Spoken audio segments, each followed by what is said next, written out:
StudyIQ IAS, अब तैयारी हुई affordable. Hello, Namaskar, Namaskara, Namaskara, Namaskar. My name is Pooja Divedi. Welcome to my class, The Daily Current Affairs, where we will learn significant events of the past 24 hours. And these will be helpful for not only your preliminary examination, but also mains examination. So, stay tuned. Before I begin with the class, I would like to inform the students that if you want the PDF of the classes that I take here, you can be a subscriber of my Telegram channel that goes by the name of Pooja Divedi, StudyIQ UPSC. If you have any questions regarding UPSC, whatever I teach here or the UPSC examination, you can talk to me on my Instagram. These are the myriad events that we have to cover today. Before I begin with the class, I would like to also inform you about the prelims to interview batches that we are launching from 10th of July. These will be morning batches, and at 8 a.m. onwards, you will start getting your live classes on a daily basis. The study materials are included that will be delivered at your doorstep.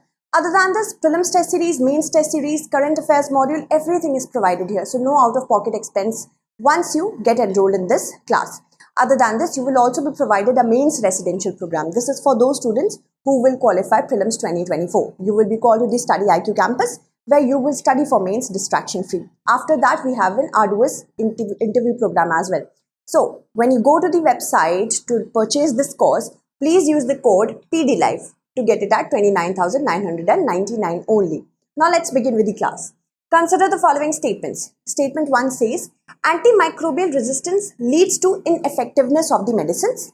Statement 2 says, AMR occurs when the existing medicines weaken, which is due to the nature of the ingredient. So what do we have to see? We have to choose the correct answer using these sort of codes. Antimicrobial resistance is a phenomenon when the pathogens develop resistance against the drugs that are currently available in the market. And this is, of course, because of the ineffectiveness of the medicines, the AMR. But why do the medicines become ineffective is we use certain medicines in an abusive manner. Without getting the prescription of the doctors, we go to the drugstore, tell the medicine or shop owner that this is the problem, they give us the drugs. And when we continuously do that, we help the pathogens get stronger, because continuous giving of the medicines to your body, it may lead to resistance among the pathogens. So this is one of the reasons that antimicrobial resistance occurs. It is not because of the ineffective problems with the ingredients of the medicines. No, because you are abusing the drugs. This is drug abuse. If you are abusing the drugs all the time, then pathogens will become stronger and hence illness can persist for a longer period of time. Those medicines will not work. This can cause even death. So this is a silent pandemic that is occurring. First statement is correct and second is incorrect for the very same reason, that ingredients has nothing to do with it. But the constant use of medicines makes the pathogens stronger, not the medicines weaker. So first is correct, second is not correct. Statement 1 is correct, but statement 2 is not correct will be the correct answer. United Nations Food and Agricultural Organization, UNEP, World Health Organization and World Organization for Animal Health. These four bodies have launched a quadripartite agreement, we can say. It is One Health Priority Research Agenda on Antimicrobial Resistance. It occurs when bacteria, virus, fungi and parasites, they change over time. And like humans evolve, pathogens evolve too. This is the nature of pathogens. And they no longer respond to the medicines that are currently available. So we need to do more research and development so that we can upgrade the medicines. They make infections harder to treat because of the same reason. They increase the risk of disease spread and even death. So if we talk about the current agreement, the current research paper, as well as the agreement that has been launched, it is going to ensure that animal health, human health and plant health all are protected. So first, of course, we have to check transmission. What is the level of transmission that is occurring? Other than this, integrated surveillance. We have to survey not only humans but also plants and animals. Then interventions. Once we catch the problem, we have to intervene then and there. Other than this, behavioral insights and change. It is on us humans to be responsible towards our own bodies. We do not just go to the drugstore and tell this is the problem and they prescribe us the medicine. No. First, go to the doctor, ask them what is the actual problem with your body, then get the medicines. This will not cause drug abuse in the long term. And economics and policies. So all these are a part of this particular agreement. Human deaths have occurred. A lot of human deaths in 2019 have occurred because of the AMR, and this was approximately 4.95 million worldwide.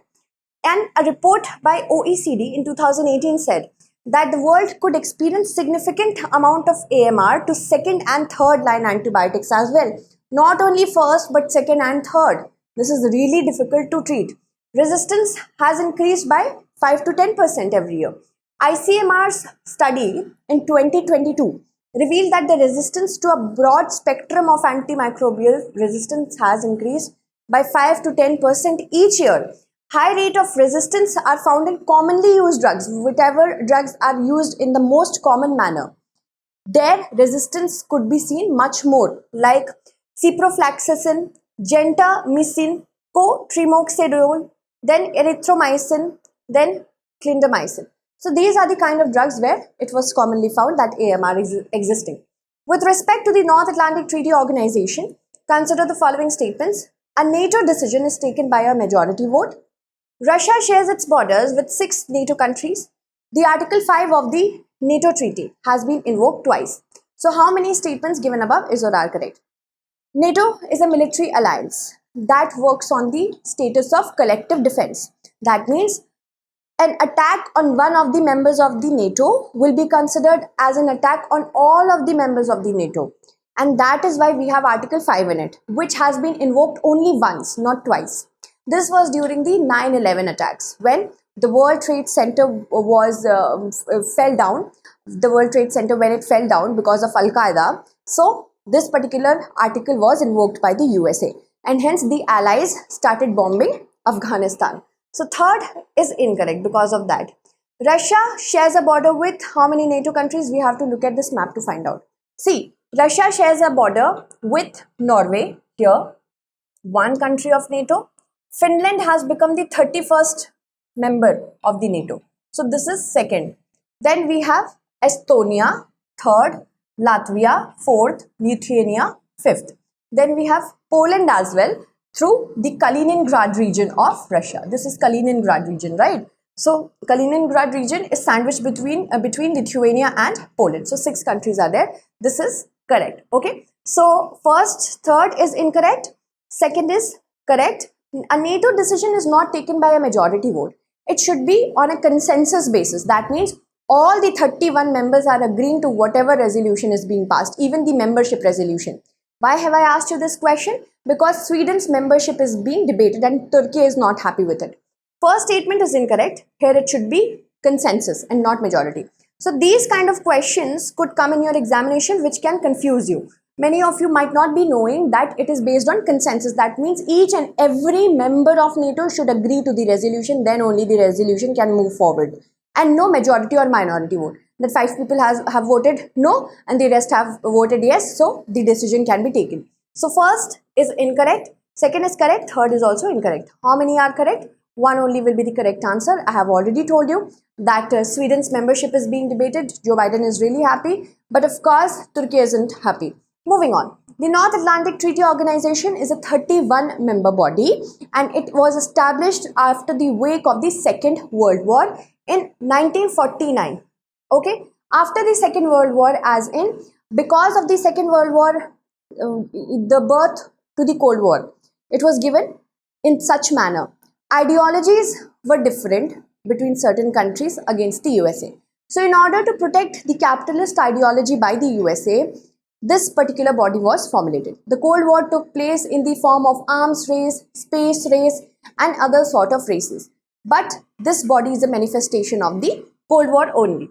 The members comprise, this particular organization comprises of the members that are present on both sides of the Atlantic Ocean, mostly European and American countries. And it is working in political manner as well as military manner. That means NATO works along with other countries to build democratic values amongst themselves.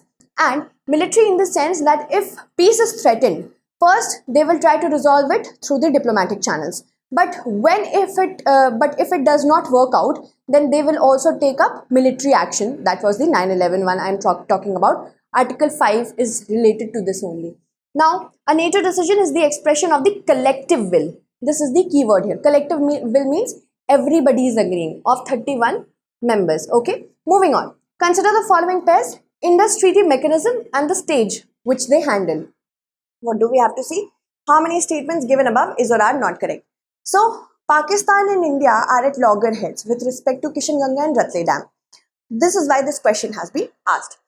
The Permanent Indus Commission is a mechanism through which information is shared between the countries, India and Pakistan, about the status of the waters of the Indus Basin.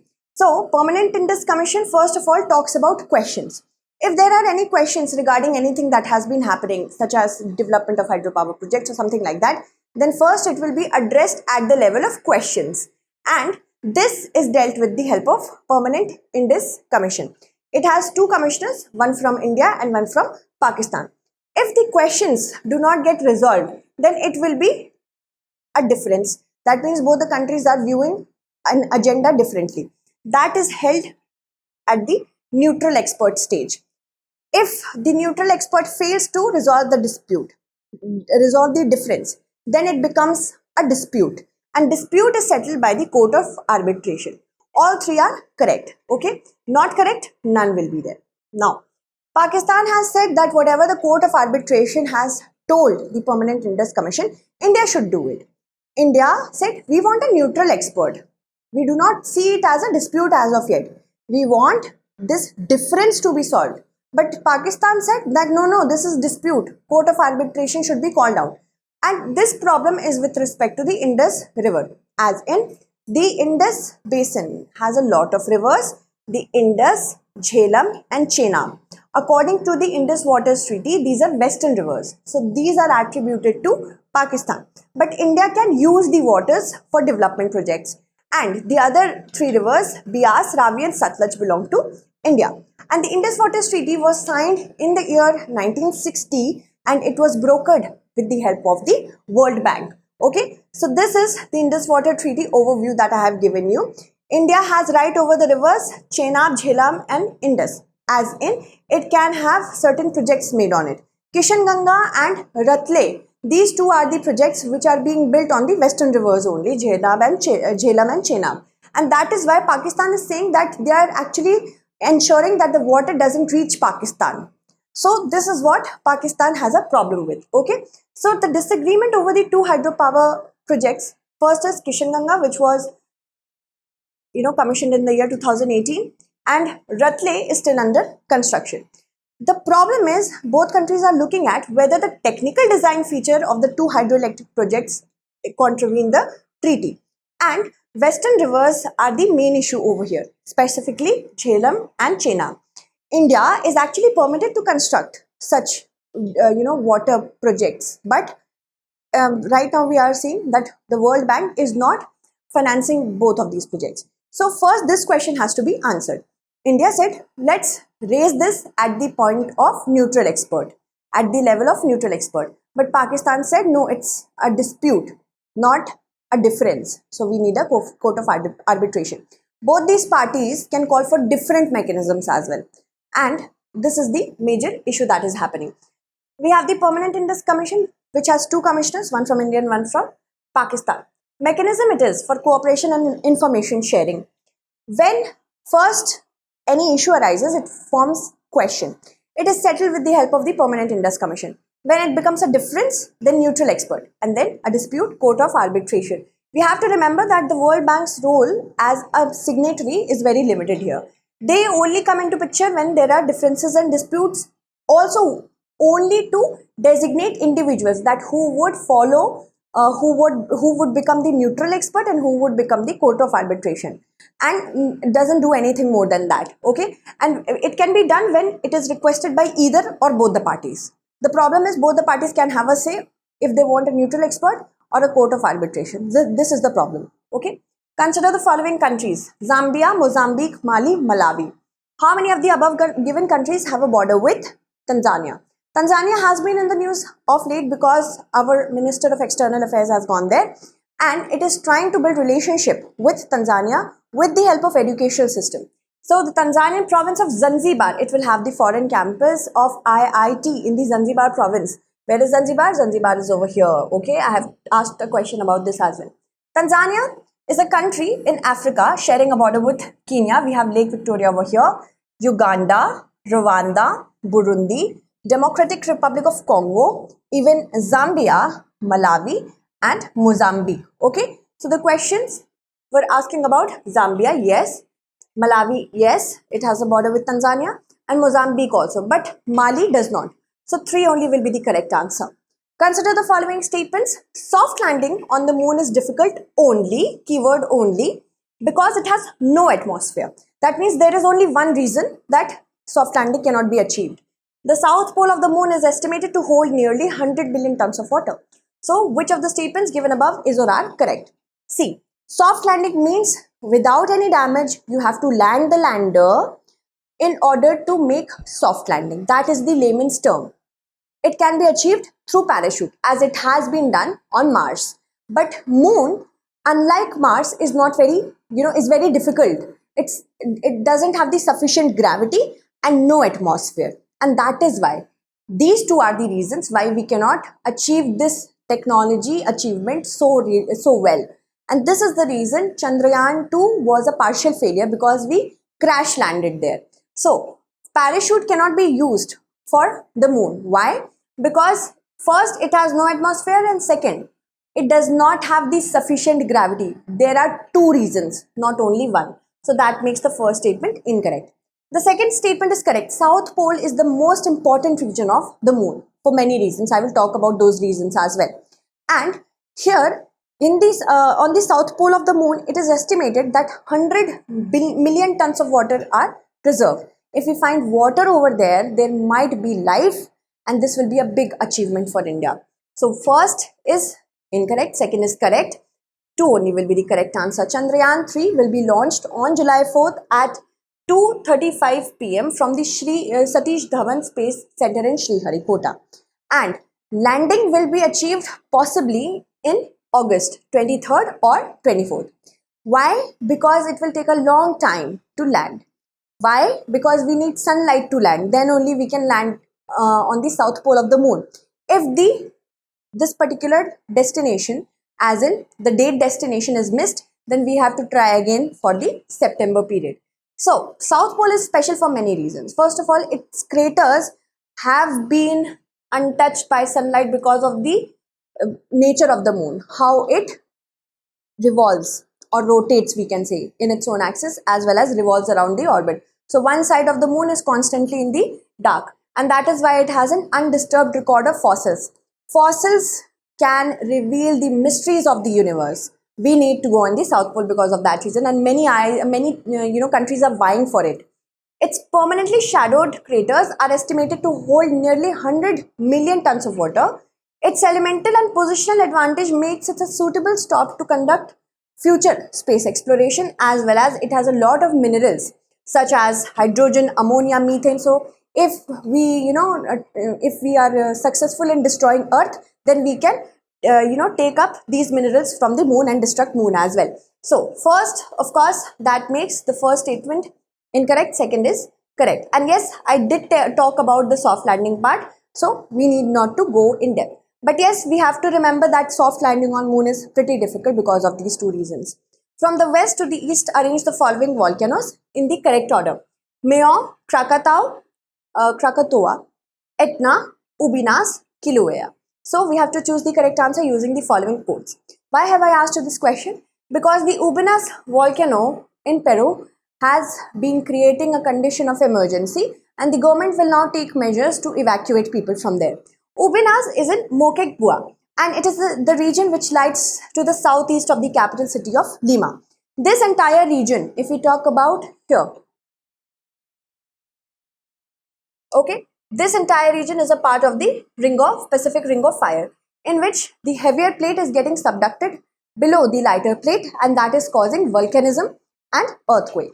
And Ubinas is a part of the Ring of Fire in Peru. Okay, Kilauea first, then Ubinas, then Etna, then we have Krakatoa, and finally we have Mayon.